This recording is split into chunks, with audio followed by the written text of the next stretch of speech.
Bonjour et bienvenue dans Une minute un livre. Je vous parle aujourd'hui de cet ouvrage, Sortir de la maison hantée, comment l'hystérie continue d'enfermer les femmes, de Pauline Chanu, documentariste radio et autrice, aux éditions La Découverte 2025. Alors un essai percutant qui vient bousculer l'usage du terme hystérie.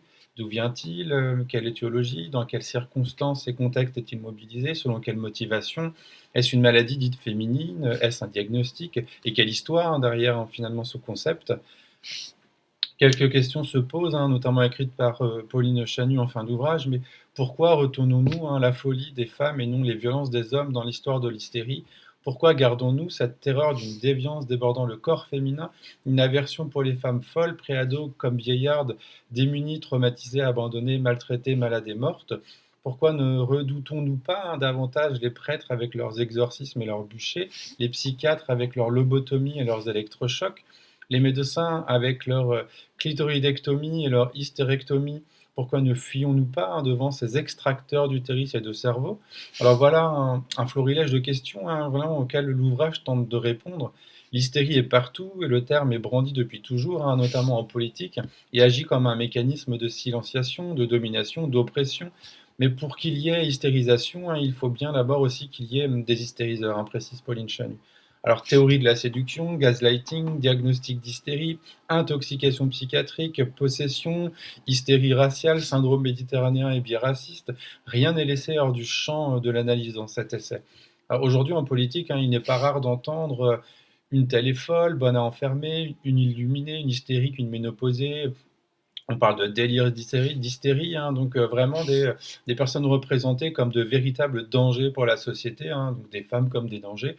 Et on voit bien l'évolution des procédés rhétoriques qui permettent d'ailleurs de contourner parfois les règles de la misogynie.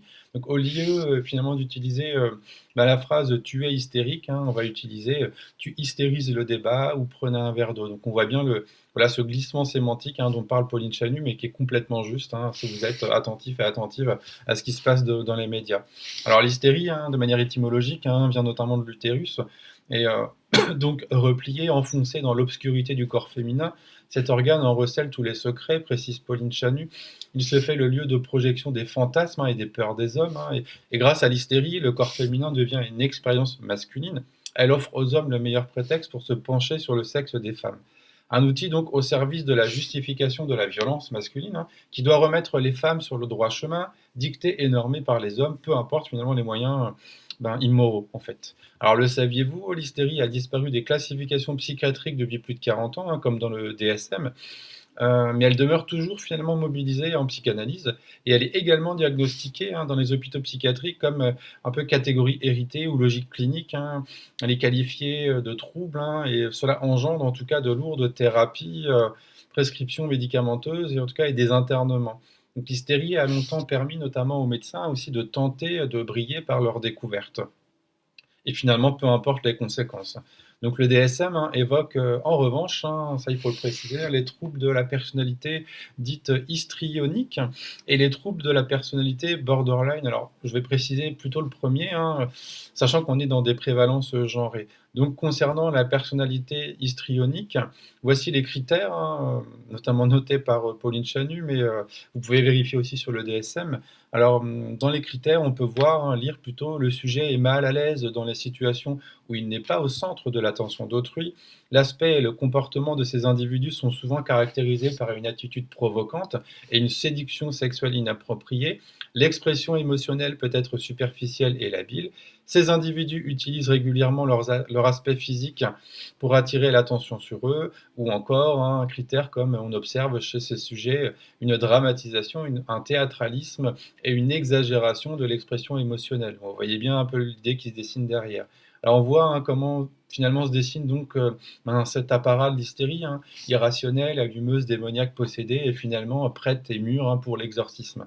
Alors dans son travail sur les crises sociogènes, Laïa Abril choisit de maintenir le terme hystérie de masse pour le vider de son sens pathologique et le réhabiliter dans sa dimension collective, politique massive. Je cite encore, l'hystérie a toujours été étudiée comme un phénomène féminin individuel, ce qui a rendu facile de blâmer le corps des femmes. Mais lorsqu'elle survient dans le monde entier à différentes périodes de l'histoire et en groupe, il est moins facile d'interpréter les causes sur un plan personnel.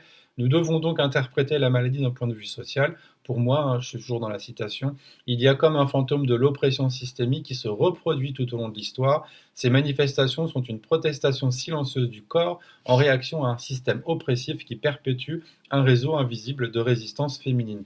Alors on le voit bien, hein, cette décrédibilisation systémique et systématique, hein, pour disqualifier finalement la parole, délégitimer la colère et pathologiser la résistance, bah, finalement pousse toujours très loin les frontières de la respectabilité. Donc voilà, c'est important en tout cas de garder une attention précise, hein, sur ce terme hystérie mobilisé de manière un petit peu pléthorique.